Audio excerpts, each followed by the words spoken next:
सार सक्सेस में आप सभी का स्वागत है।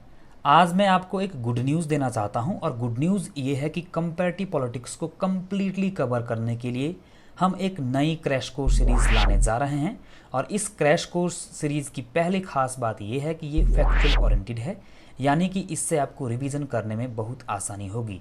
और दूसरी खास बात यह है कि ये लेक्चर्स आसान भाषा में उपलब्ध होंगे, जिससे आपको फैक्ट्स और कॉन्सेप्ट्स को समझने में आसानी होगी। और तीसरी खास बात यह है कि ये लेक्चर्स उन सभी स्टूडेंट्स के लिए बहुत ही महत्वपूर्ण है जो MA course JNU DU MA entrance की तैयारी कर रहे हैं और जो नेट JRF को क्रैक करना चाहते हैं। ये लेक्चर सीरीज उन स्टूडेंट्स के लिए भी बहुत ही महत्वपूर्ण और लाभदायक हो सकती है जो UPSC ऑप्शनल पॉलिटिकल साइंस को पढ़ रहे हैं और साथ में स्टेट सिविल सर्विसेज में पॉलिटिकल साइंस को एज एन ऑप्शनल पढ़ रहे हैं।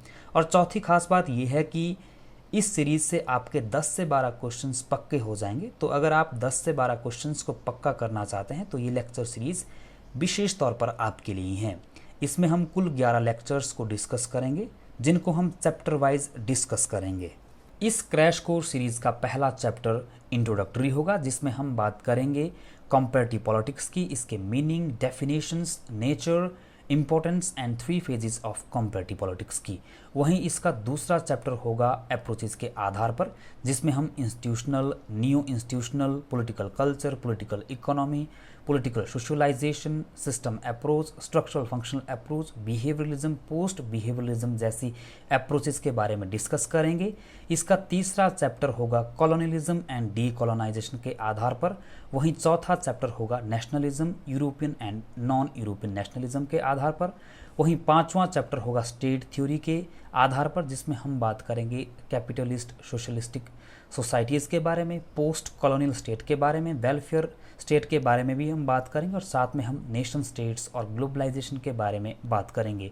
वहीं 6th चैप्टर में हम बात करेंगे पॉलिटिकल रिजीम्स की, जिसमें हम democratic and non democratic regimes की बात करेंगे, जिसमें हम bureaucratic authoritarianism, military dictatorship, totalitarianism, fascism के बारे में डिटेल में डिस्कस करेंगे। वहीं 7th चैप्टर में हम बात करेंगे कॉन्स्टिट्यूशंस और कॉन्स्टिट्यूशनलिज्म की, जिसमें हम forms of constitutions, rule of law, judicial independence, liberal constitutionalism जैसे मुद्दे के ऊपर हम डिस्कस करेंगे। वहीं 8th चैप्टर में हम बात करेंगे development, under development, dependency theory, modernisation theory, world system theory, development and democracy की। वहीं 9th चैप्टर में हम बात करेंगे structures of power, ruling class, power elites, democratic इलिटिज्म।